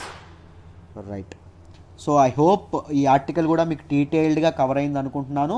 ECT గురించి, ఇండియా అండ్ మన తాలూకా మెమరాండమ్ ఆఫ్ కోఆపరేషన్ గురించి, జపాన్ గురించి అన్నీ క్లియర్గా అర్థమయ్యాయి అనుకుంటున్నాను. Let me move to the next article అమ్మ. మనం మాట్లాడుకోబోయే నెక్స్ట్ ఆర్టికల్ వచ్చేసి GDP shrank 86% in Q2, pushing economy into A recession. రెండు ఇంపార్టెంట్ టెర్మినాలజీ వచ్చింది, జాగ్రత్తగా వీటన్నిటి గురించి తెలుసుకుందాం. అసలు ఆర్టికల్లోకి ఏమొచ్చిందో తెలుసుకుందాం, జాగ్రత్తగా మీరు వినండి అమ్మ. ఇది జిఎస్ పేపర్ 3 ఎకానమీలో మనం ఈ ఆర్టికల్ని చదువుకుంటాం. జాగ్రత్తగా వినండి, క్లియర్గా మీకు అర్థమైపోతుంది. ఈ ఆర్టికల్లో ఏం చెప్పారు అంటే ఇండియాస్ ఎకానమీ ఏదైతే ఉందో, భారతదేశ ఆర్థిక వ్యవస్థ ఏదైతే ఉందో అది చాలా త్వరగా రివైవ్ అవ్వడం అనేది జరుగుతుంది, రీబౌండ్ అవ్వడం అనేది జరుగుతుంది. ఎందుకు, దాని కారణం ఏంటి అంటే లాక్డౌన్ అనేది ఓపెన్ చేయడం వల్ల. ఎలా చెప్పారు సార్ ఇదవుతుంది, దీని తాలూకా రిజల్ట్ ఏంటి అంటే మనకి గ్రోత్ కాంట్రాక్షన్ ఏదైతే ఉంటుందో దాని వేగం అనేది బాగా తగ్గిపోయిందండి. Q2లో జస్ట్ 8.6% కాంట్రాక్షన్ ఉండడమే జరిగింది. Q1తో కంపేర్ చేసుకుంటే చాలా మనకి బాగా తగ్గినట్టు. రైట్, కాంట్రాక్షన్ అనేది బాగా తగ్గడం అనేది Q2లో అవ్వడం అనేది జరిగింది. రైట్, అయితే చూడండి, కానీ కొద్దిగా గ్రోత్ మనకి గ్రీన్ షూట్స్ అనేవి కనిపిస్తున్నప్పటికీ, రైట్, మన గ్రోత్ అనేది కనిపిస్తున్నప్పటికీ మనం తప్పకుండా చెప్పాల్సింది ఏంటి అంటే ఇండియా ఒక టెక్నికల్ రెసిషన్లోకి జారుకుంది అని. ఇండియా ఒక టెక్నికల్ రెసిషన్స్లోకి జారుకుంది అని. 8.6% కాంట్రాక్షన్ అంటే దేనిలో కాంట్రాక్షన్ అంటే జీడిపి కాంట్రాక్షన్ అండి. జీడిపి కాంట్రాక్షన్, దీని గురించి కూడా డీటెయిల్గా చెప్తాను, ఏం కంగారు పడక్కర్లేదు, వినండి అమ్మా. Right, first time in history, భారతదేశ చరిత్రలోనే వరుసగా 2 క్వార్టర్స్ ఇండియా అనేది కాంట్రాక్షన్కి గురవడం ఇది మొదటిసారంట. రైట్, నెగిటివ్ గ్రోత్ అనేది వరుసగా 2 క్వార్టర్ అంటే ఏంటండి, 3 నెలల్ని క్వార్టర్ అంటాం, 3 మంత్స్ని. రైట్, హాఫ్ అంటే ఏంటండి, హాఫ్ ఆఫ్ ద ఇయర్ అంటే 6 మంత్స్, గుర్తుపెట్టుకోండి. 2 క్వార్టర్స్ అంటే ఎంతండి, 3 నెలలు అంటే 6 నెలలు. వరుసగా 6 మంత్స్ కాంట్రాక్షన్ ఇండియా ఫేస్ చేయడం అనేది ఇదే మొదటిసారి అని చెప్పడం అనేది జరుగుతుంది. రైట్, ఒక ఎకనామిక్ ఎకనామిక్ యాక్టివిటీ ఇండెక్స్ ఏదైతే ఉంటుందో, ఎకనామిక్ యాక్టివిటీ ఇండెక్స్ అంటే సూచి, ఇదేని సూచిస్తుంది, ఎకనామిక్ యాక్టివిటీని చూపిస్తుంది. ఈ ఎకనామిక్ యాక్టివిటీ ఇండెక్స్ ఏదైతే ఉందో it tracked real time data from 27 monthly indicators. Monthly indicators ఏవైతే ఉన్నాయో దాంతో వీళ్ళు డేటా అనేది ఇది చేయడం అనేది జరిగింది. చాలా చాలా ఇండికేటర్స్ ఉంటాయి కదా, ఎకనామిక్ యాక్టివిటీ ఇండికేటర్స్, వాటి ద్వారా ఇది అవ్వడం అనేది జరిగింది. ఇది ఏదైతే ఉందో ఎకనామిక్ యాక్టివిటీ ఇండెక్స్ ఏదైతే ఉంటుందో అది ఏం చెప్పింది అంటే ఎకానమీ అనేది షార్ప్గా మే అండ్ జూన్తో కంపేర్ చేసుకుంటే చాలా అద్భుతంగా పరిగెడుతుందని చెప్పడం అనేది జరిగింది. ఎందుకు, దానికి కారణం ఏం చెప్పారు అంటే ఇండస్ట్రీ నార్మలైజ్ అవుతుంది, ఫాస్ట్గా ఇండస్ట్రీ ఏదైతే ఉందో మ్యానుఫ్యాక్చరింగ్ సెక్టార్ కానీ ఎకానమీ కానీ చాలా చాలా ఫాస్ట్గా నార్మలైజ్ అవ్వడం అనేది జరుగుతుంది కాంట్రాక్షన్ నుంచి అని చెప్పడం అనేది జరిగింది. దీనికి ఇండికేషన్ ఏంటి అంటే జస్ట్ అది ఏమేం చెప్పారు దీని ద్వారా అంటే 8.2%, జస్ట్ 8.2% Q2లో జీడిపి 8.2% తగ్గిందని చెప్పడం అనేది జరిగింది. ముఖ్యంగా అక్టోబర్ 2020 ఏదైతే ఉందో అక్టోబర్ 2020లో చాలా చాలా బ్రైట్ అయింది ఎకానమీ అనేది చాలా పుంజుకుంది. ముఖ్యంగా ఫెస్టివ్ సీజన్ అవ్వడం వల్ల కన్జంప్షన్ అనేది బాగా పెరిగింది, డిమాండ్ కూడా బాగా పెరిగింది, రైట్, బాగా సేల్స్ అనేవి పెరిగినాయి, బాగా ఆయిల్ కూడా బాగా ఇదవ్వడం అనేది జరిగిందని చెప్పారండి. So consumer and business confidence ఒకేసారి పెరగడం వల్ల consumer confidence and business confidence ఏవైతే ఉన్నాయో రెండు బాగా పెరగడం అనేది, బిజినెస్ పీపుల్ యొక్క కాన్ఫిడెన్స్ ఏదైతే ఉంటుందో పెరగడం అనేది బాగా జరిగిందండి. రైట్, ఈ రెండు పెరగడం అనేది జరిగింది. ఎందుకు, అక్టోబర్లో మనం చూసినటువంటి గ్రోత్ వల్ల.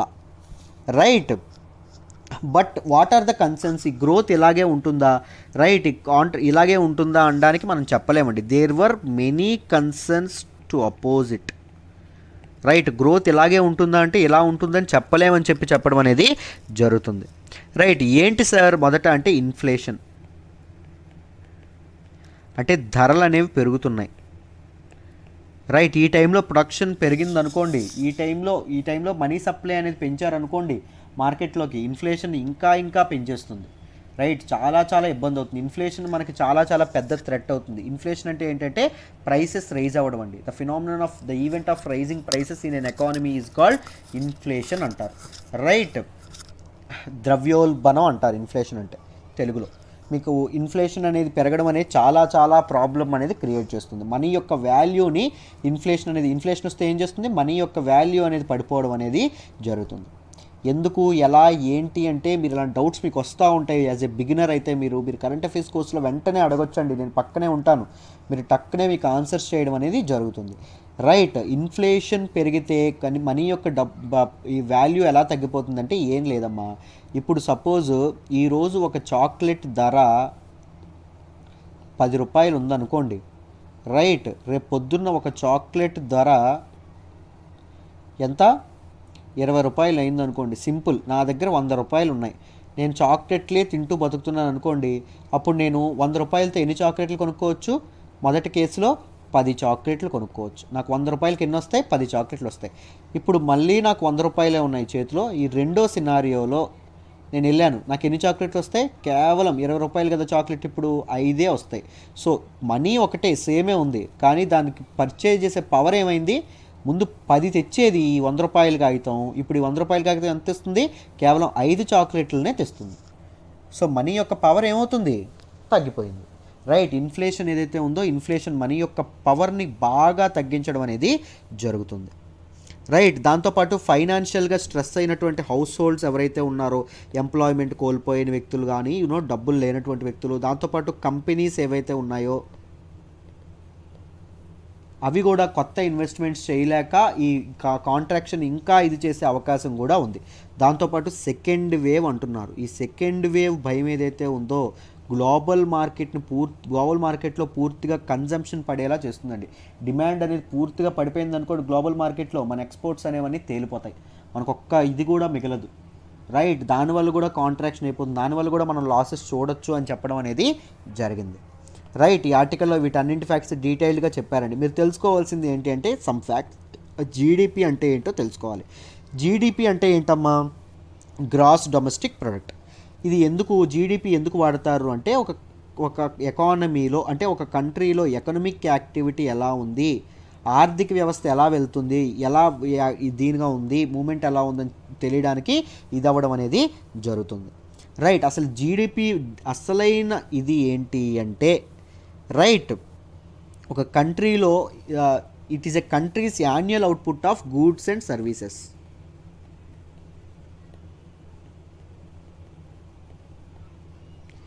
ఒక సంవత్సర కాలంలో కంట్రీలో ప్రొడ్యూస్ అయినటువంటి గూడ్స్ అండ్ సర్వీసెస్ ఏవైతే ఉంటాయో వాటన్నిటిని జీడిపి అంటారు. ఫారినర్స్ మన ఇండియాలో ప్రొడ్యూస్ చేసినా అది కూడా జీడిపిలోకే వస్తుందండి. మన భారత భూభాగంలో ఇండియన్ టెరిటరీలో ఏవైతే production goods and services produce అవుతాయో వాటన్నింటినీ జీడిపి అనడం అనేది జరుగుతుంది. సో మీకు జీడిపి అంటే ఏంటో అర్థమైందని అనుకుంటున్నాను. ఇప్పుడు రెసిషన్ అంటే ఏంటో చూద్దాం. వెరీ ఇంపార్టెంట్ టెర్మినాలజీ, వీటన్నిటిని జాగ్రత్తగా మీరు గుర్తుపెట్టుకోవాలి. అసలు రెసిషన్ అంటే ఏంటి సార్ అంటే, recession is a slow down. ఒక ఎకానమీలో స్లో డౌన్ అని కనిపించింది అనుకోండి, లేదా మాసివ్ కాంట్రాక్షన్ అనేది కనిపించింది అనుకోండి ఎకనమిక్ యాక్టివిటీస్లో, అప్పుడు దాన్ని ఏమంటారంటే రెసిషన్ అంటారు. This is a significant fall in consumption. అంటే జనాల వినిమయం ఏదైతే ఉంటుందో, వాడుకి ఏదైతే ఉంటుందో అది పడిపోయింది అనుకోండి, జనాలు ఎక్కువ ఖర్చు పెట్టట్లేదు అనుకోండి, అప్పుడు ఏమవుతుంది, అది రెసిషన్కి దారి తీయడం అనేది జరుగుతుంది. రైట్. ఇలాంటి సిచ్యువేషన్లో ఎకనమిక్ ఇండికేటర్స్ ఏవైతే ఉన్నాయో, ముఖ్యంగా జీడిపి కానీ, కార్పొరేట్ ప్రాఫిట్స్ కానీ, ఎంప్లాయ్మెంట్ కానీ, ఇవన్నీ పూర్తి స్థాయిలో పడిపోవడం అనేది జరుగుతుందమ్మా. ఏ టైంలో? రెసిషన్ టైంలో. ఈ రెసిషన్ అనేది ఒక ఎకానమీలో ఎప్పుడు ఇది అవుతుంది అంటే, వరుసగా 2 క్వార్టర్స్లో, Q1, Q2, లేకపోతే Q2, Q3, Q3, Q4, లేకపోతే last year Q4, next year Q1, ఏవైనా 2 క్వార్టర్స్లో కాంట్రాక్షన్ అనేది వచ్చిందనుకోండి, జీడిపి వృద్ధి రేట్ అనేది నెగిటివ్లో ఉందనుకోండి, గ్రోత్ రేట్, అప్పుడు అది ఏమవుతుంది, దాన్ని ఏమంటారు అంటే రెసిషన్ అంటారు. ఒక క్వార్టర్ 3 నెలలు అని చెప్పాం అంటే వరుసగా 6 నెలలు కాంట్రాక్షన్లో ఉందనుకోండి జీడిపి, దాన్ని ఏమంటాం, రెసిషన్ అనడం అనేది జరుగుతుంది. It creates a lot of mess in the economy అండి. ఎంటైర్ ఎకానమీలో ఇది చాలా ఆందోళన కలిగించడం అనేది కలగజేస్తుంది, చాలా ఇది కలగజేయడం అనేది జరుగుతుంది. దీన్ని ఎలా ట్యాకిల్ చేస్తారు అంటే, ఏమని చెప్పాం, ఇది వస్తే కన్జంప్షన్ అనేది పడిపోతుందని చెప్పాం. రెసిషన్ వచ్చే ముందు సూచి అంటే కన్జంప్షన్ పూర్తిగా పడిపోతుంది.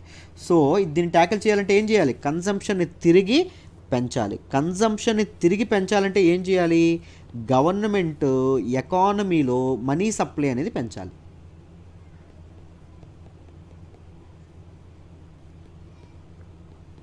ద్రవ్య సరఫరా అనేది పెంచాలి, మనీ సప్లై అనేది బాగా పెంచాలి. రైట్. మనీ సప్లై పెంచడానికి గవర్నమెంట్ ఏం చేస్తుందండి, ముఖ్యంగా చేసేది మానిటరీ పాలసీ చేంజ్ చేస్తుంది. అంటే సింపుల్గా చెప్పాలి అంటే ఇంట్రెస్ట్ రేట్లు తగ్గిస్తుంది. ఇంట్రెస్ట్ రేట్లు తగ్గితే ఏమవుతాయి, ఎక్కువ మంది లోన్లు అనేవి తీసుకుంటారు, జనాల చేతుల్లో డబ్బులు పడతాయి, చాలా కంపెనీలు లోన్ తీసుకుంటాయి, కొత్తగా ఇన్వెస్ట్మెంట్స్ అనేవి చేస్తాయి. సో ఏమవుతుంది, ఎకానమీలో మనీ సప్లై అనేది విపరీతంగా పెరగడం అనేది జరుగుతుంది. రైట్. విపరీతంగా మనీ సప్లై, జనాల జేబుల్లో డబ్బులు ఉంటే జనాలు కన్జ్యూమ్ చేస్తారు. సో కన్జంప్షన్ అనేది పెరిగితే మనం రెసిషన్ నుంచి బయటపడతాం. Right. These are the facts that you should definitely remember about this recession and GDP. I hope ఈరోజు హిందూ అనాలిసిస్ సెషన్ మీకు డీటెయిల్డ్గా అర్థమైందని అనుకుంటున్నాను. మీకు నచ్చుతున్నట్టయితే ఆ లైక్ బటన్లో లైక్ చేయండి అమ్మా. మీ ఫ్రెండ్స్ ఎవరైనా ఉంటే షేర్ చేయండి. ఛానల్ని సబ్స్క్రైబ్ కూడా చేసుకోండి. మీకు మంచి వాల్యూ ఎడిషన్ కావాలంటే, కరెంట్ అఫైర్స్లో మాస్టర్స్గా తయారవ్వాలంటే you can contact this number and join hour current affairs course. ఆ నెంబర్ ఏంటి అంటే 9241262391. ప్రశాంతి మేడంతో మాట్లాడి జాయిన్ అవ్వండి. రైట్. Very good. మీకు డైలీ పీడిఎఫ్స్ ఇస్తాను. కరెంట్ అఫైర్స్ మీకు ఎంసీక్యూ సెషన్స్ ఉంటాయి, మెయిన్ సెషన్స్ ఉంటాయి. రైట్. ఒకసారి ఆలోచించండి, డైలీ కరెంట్ అఫైర్స్ టెస్ట్ ఉంటుంది, మీరు కరెంట్ అఫైర్స్లో మాస్టర్ అవ్వచ్చు, లైఫ్ టైం వ్యాలిడిటీతో రాబోతుంది. ఒకసారి జాయిన్ అయితే ఫర్ ఎవర్ మీకు ఉంటుంది. ఒకసారి ఆలోచించండి. Right. Very good. I hope you understand today's Hindu analysis. Let's call it a day then అమ్మ. అయితే బాయ్.